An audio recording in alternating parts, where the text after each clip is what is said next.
Hello, welcome to Burlesque Galaxy. I am thrilled to welcome Minda Mae. She is the producer of the Disabilities Festival that is happening virtually this year, July 16th and 17th and 18th. Yep, this weekend. All right, fantastic. And if you are watching this not this weekend, I trust it is still available. Yep, it will be up. The recordings will be up shortly after, and there will be captions included with the recordings.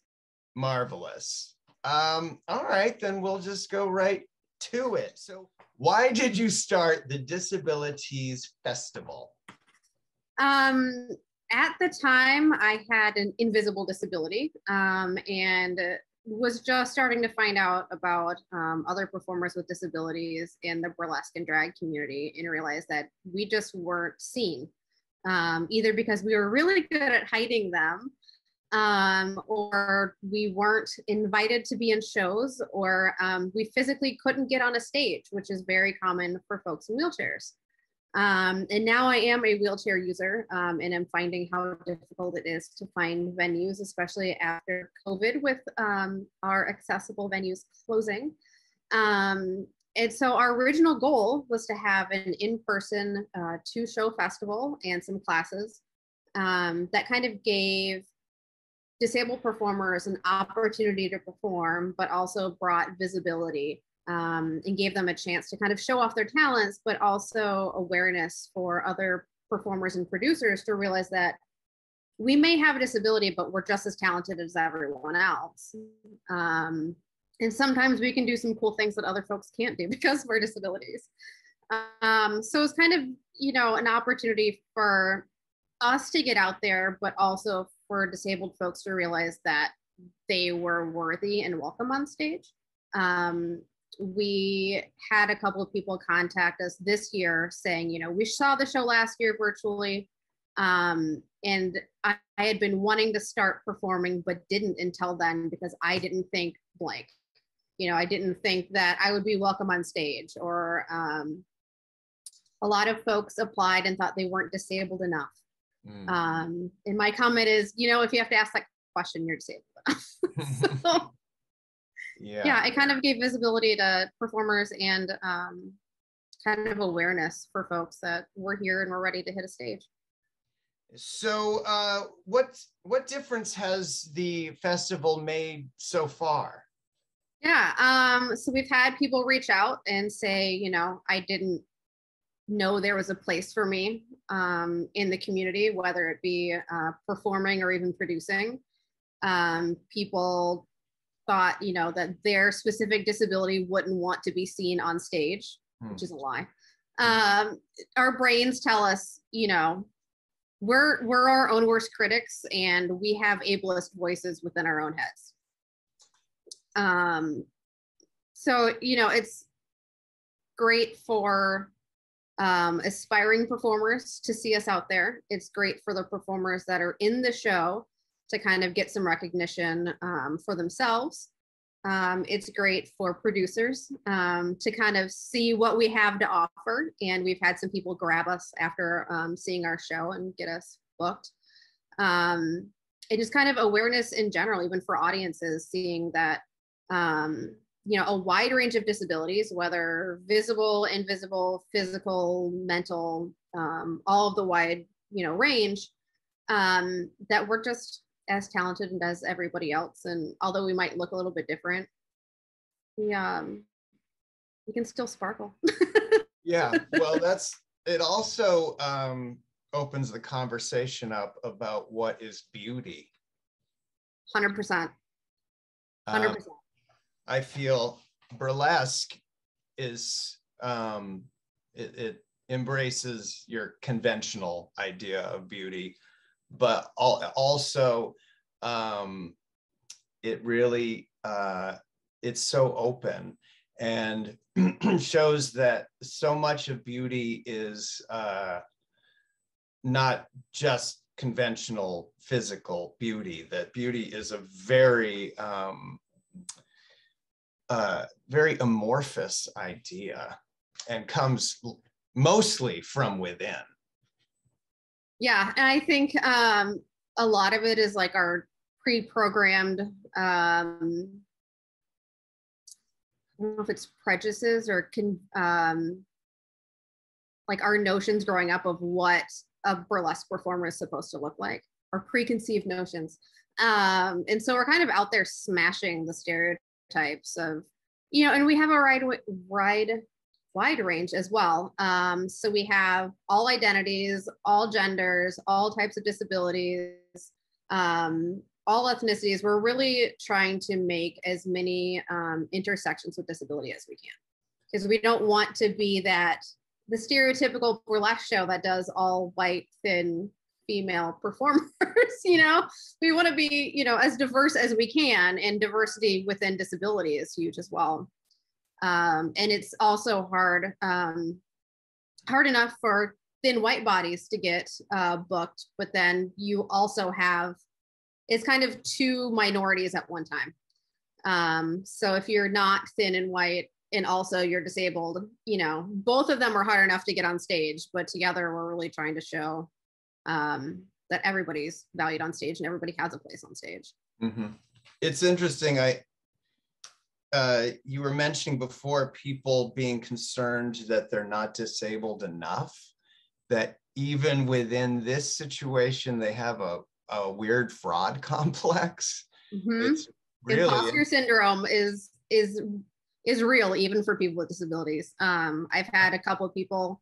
I'm sorry, what did you say? What syndrome? Oh, imposter syndrome is huge. Yeah. Even within the disability community, I had people we have a DisabiliBabes Facebook group. And I even had people messaging me like, I don't know if I could join that too. And I'm like, I'm not going to gatekeep your disability. You don't need a doctor's note or a government letter stating you're disabled. Both of those are actually privileged accessibility things as well, to be able to see a doctor and get a diagnosis or get disability. I mean, there are people I know that have been waiting over 5 years and may not ever get it. We're not here to gatekeep anybody for anything. If you've got talent, we want to show it off. So you must have performers who perform and there's no visual evidence that they have a disability. I imagine people are performing, getting off stage, and the audience has no idea. Yep. And I was one of those people in the beginning, whether it be, they're hard of hearing or blind or have PTSD or are autistic. We have, just because you don't see a mobility aid doesn't mean somebody's not disabled. And I think a lot of that, is disability erasure almost, because you don't know that there's somebody disabled on stage. So this gives them a chance to be like, hey, I'm here, I'm valid, I have a disability. It is like coming out of a closet in a way. Yeah. One of our features is that, I don't really ever talk about it, and then kind of said, I'm disabled and I can't hear out of one ear very well. And a lot of people are kind of using it as a time to kind of reclaim themselves, and a time to kind of come out of the closet that they do have a disability, and that, like, I've been performing, you've all have enjoyed me. By the way, this is something I have, and it doesn't change my talent at all. Mm-hmm. Well, I can't think of a more sparkly, joyful way of coming out of that any closet, really. I mean, what a wonderful outlet you're giving these people, and not just burlesque performers, but you also have drag and acrobats. Is that correct? Cirque. So we have pole, lyra, and rope this year. So yeah, we're trying to kind of expand every year, and we're learning every year. The quick pivot last year from our plans of an in-person show to a virtual show was a learning curve. We learned a lot. So yeah, I think too, it actually worked out. I'm not that mad about it. We were able to give more people a platform. We got people from around the world to be able to apply, and we had audience members from around the world. So it worked out. I'm not super mad about it. We look forward to a day that we can hit a real stage, but you know. So how many years have you been doing this? This is our second one. So it was our first attempt and then COVID. So you've done 2 virtual shows, is that correct? Yeah, this weekend will be our second one. And so up to date, you have only done virtual, correct?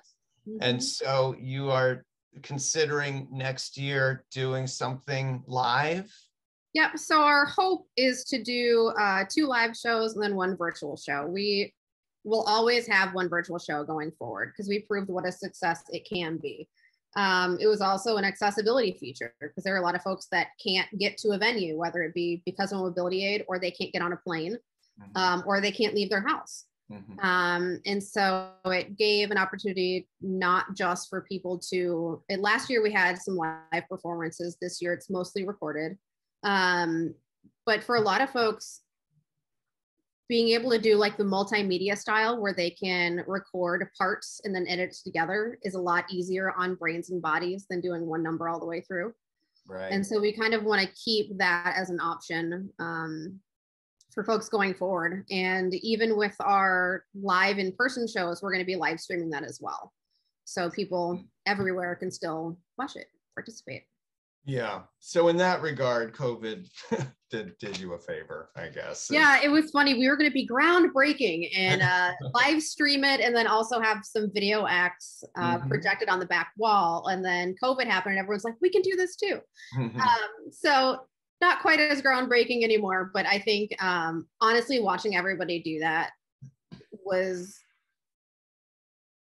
helpful for a lot of folks with disabilities to see that they could be accommodated for. And we're obviously hoping that that continues going forward. And again, like we found more ways to be accessible. So our plan originally was to have a sign language interpreter. And this time, this year, we're able to get live captioning service. And then we'll also have captions afterwards in the recordings. Live captioning is not cheap, but it's accurate. A lot of the AI automatic,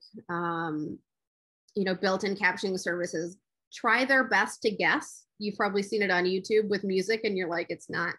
The AIs can't understand words if there's music in the background. And so having live captions to actually get lyrics correct was very important to us. I was just going to say another great thing about the virtual thing too is not just accessibility for the performers, but also for the audience. Yeah. And not just, distance, but also I think it's important for people who can't necessarily go to the theater to be able to access the show. I think it's such a empowering message you're putting out there. I host shows and